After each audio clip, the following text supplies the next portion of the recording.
If Big Ben has a kryptonite, it is clearly Tom Brady and those New England Patriots. With the loss, Big Ben drops to 0-2 versus New England in the playoffs and 0-4 against Tom Brady and New England, including the regular season. So Roethlisberger was 8-2 in his last 10 playoff games, including 2 titles. Since then, he's 5-5, and Sunday was his first conference championship game loss since 2004. Stephen A., where does this leave Big Ben? Where he's at, where he belongs. Where he's at, where he belongs. High second tier kind of dude.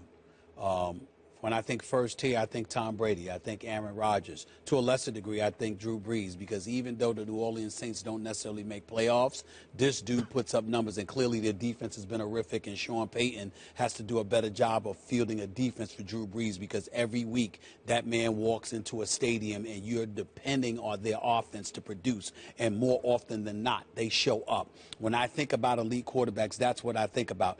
I think about Big Ben Roethlisberger. I know that he's a 2-time Super Bowl champion. I get that. Nothing but profound respect for him. But on many occasions, whether it's due to injuries, whether it's due to ill-advised passes, whether it's due to Todd Haley calling somebody else's number other than him, there just seems to be something that occurs that reminds us that Ben Roethlisberger is that dude for the Steelers, but he ain't that dude. And what I mean by that is that that dude that you know is so elite, there's nowhere to go but him. You don't get to the 1 foot line and take it out of the hands of Big Ben Roethlisberger in 2 running plays to D'Angelo Williams. I just don't think you do that. You don't get on the goal line again. You don't get, 6 or 7 red zone visits and just walk away with a touchdown, 1 touchdown when you're Big Ben Roethlisberger. That's not supposed to happen. And I'm not saying yesterday's loss was on him. Right. Because guys were dropping passes. Hamilton, Jesse James, Colts, don't get me started. Eli Rogers, who I like a lot, but fumbling the damn ball. I'm just disgusted. I'm just trying to be cool, but I'm just so disgusted with him. But in the end, what it comes down to me is that I think that there have been a bevy of occasions over the years where if Ben Roethlisberger was that dude, like a Tom Brady, Drew Brees, and others, we would find moments being placed in his hands instead of that of somebody else's. And because it isn't, it leaves me questioning. 1 touchdown over 2 playoff games, by the way, and a lot of trips to the red zone, right?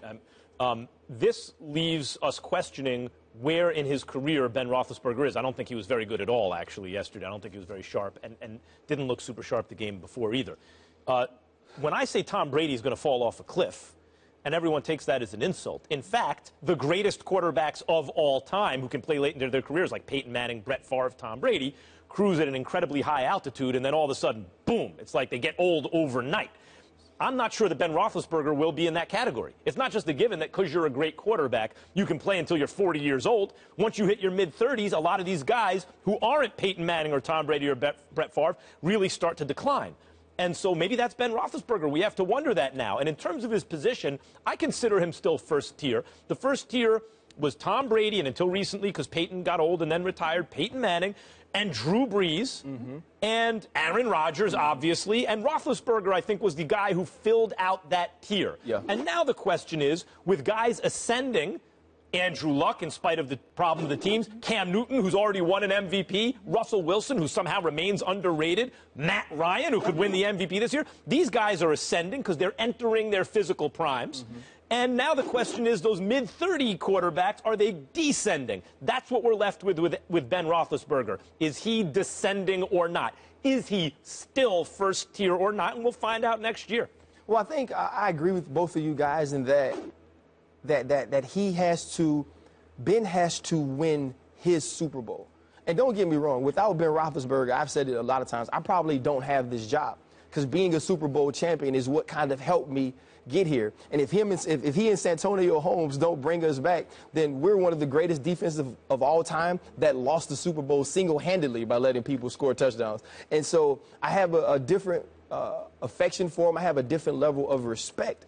But when you look at those 2 Super Bowl wins and you look at those two teams, that wasn't a Ben Roethlisberger-led team, not by production on the field and also not by leadership in the locker room. This is now... Who was it? What was it? Oh, well, you had Hines Ward. You had James Ferrier. That defense in 2008, 2009, statistically, is one of the best of the last 30 years. I know it because, well, I was on it. you know, and they graced the cover of ESPN magazine, and I made sure they got next to Troy because they was going to put Troy in the front. That's neither here nor there. But so what I'm saying, so that those teams aren't necessarily attributed to Ben Roethlisberger's play, to Ben Roethlisberger's leadership. These are his teams. And if you look at the way he plays, he doesn't play the type of ball we talk about with Tom Brady that we talked about in the break. You know what? I don't have it, I'll take the sack. I don't have it, I'll throw it away. He is a guy who's a quote-unquote gunslinger. So you're going to live with some turnovers. You're going to live with some opportunities missed. What he has to do is make plays when you need it. He has to, when you get in the red zone, he has to put the ball in the end zone. I don't agree with you necessarily that they took it out of his hands to run it. Why not run a quarterback sneak? And so for me, I'm saying they didn't. That's my point. They didn't say they took it out of his hands. Right. So for me, Ben has to, this is Ben's opportunity to cement his legacy. Right, he's going to probably go to the Hall of Fame. His numbers are going to say that. He's going to be a two-time Super Bowl champion. But I was trying to figure out, while in Tampa, what two-time Super Bowl winning quarterbacks don't have an MVP? Right, so he has to take his team there, and I think that's what keeps him and locks him into the top tier. Last point I want to make, 2012. Since 2012, Big Ben Roethlisberger has played in 7 playoff games. He's got 6 touchdowns. 6 touchdowns in 7 playoff games. Yeah. I just expect more from my guy. Yep. I'm sorry. Particularly when they score a lot in the regular season. I just expect more. Right. I agree. Again, he's no scrub. We're not talking about a scrub here. We're talking about a future Hall of Famer. But because he's a future Hall of Famer, damn, I just expect more. 6 touchdowns in 7 playoff games, and you are a Hall of Famer? I got a problem with that. Right. I got a problem with that. One question for you before we get back into this, because we didn't get to hear you on the Steelers. What did you attribute yesterday's loss mostly to? Was it to the New England Patriots? Okay. To the New England Patriots. Like, when you come up with the game plans they come up with, like, that is what you see. They execute and prepare better than anybody in the NFL.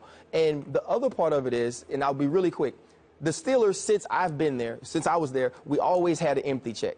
And the empty check does not change throughout the game. Last night, whenever there's no backs in the backfield, they go 3 deep. What do? They run both guys up the seam, hitch the outside receiver, and throw the hitch because they know the corner will be taken with the seam. And they did it time and time again, because if you don't adjust to the New England Patriots, they don't stop bleeding you. And when you prepare that way, they're tough to beat. And New England beat the Pittsburgh Steelers. The Pittsburgh Steelers didn't go out and lose that game. It was taken away. Or did they do what they always do against Pittsburgh? I'm thinking about all of these games that Tom Brady has played against Mike Tomlin's team. Not one interception. Well, this is what I'm going to tell you. This is what I'm going to tell you. When we played there, we were some of the best they had playing defense. And he did it every single time we played him. I brought it up earlier in the show. One of the things that stands out to me about that game was the kick returner. Pittsburgh got it to like the 30 or the 31 one time. And that's the first time I can recall off the top of my head anyone returning a kick past the 25-yard line against New England. And what that tells me is, like, okay, 25 is automatic now, like 20 used to be, but not a yard more. Somehow on the Patriots special teams make sure that they always have an advantage. They have every angle covered. They're better prepared than you in every facet of the game. That if they get a single yard more than 25 on a kick return, you can't even remember the last time it happened. It's so indicative of the level of preparation. Point you made about 2-time champions, league MVPs. Was Eli Manning ever an MVP? No, not league. I'm talking about in the actual Super Bowl. Super Bowl MVP. In the actual Super Bowl. Okay. That's what I mean. Right. The other thing about I want to say about the Patriots, stopping the Patriots is about people. It's never about scheme, because they're always going to be ready scheme-wise. The teams that stop them have better people. Fair enough. Leave it there.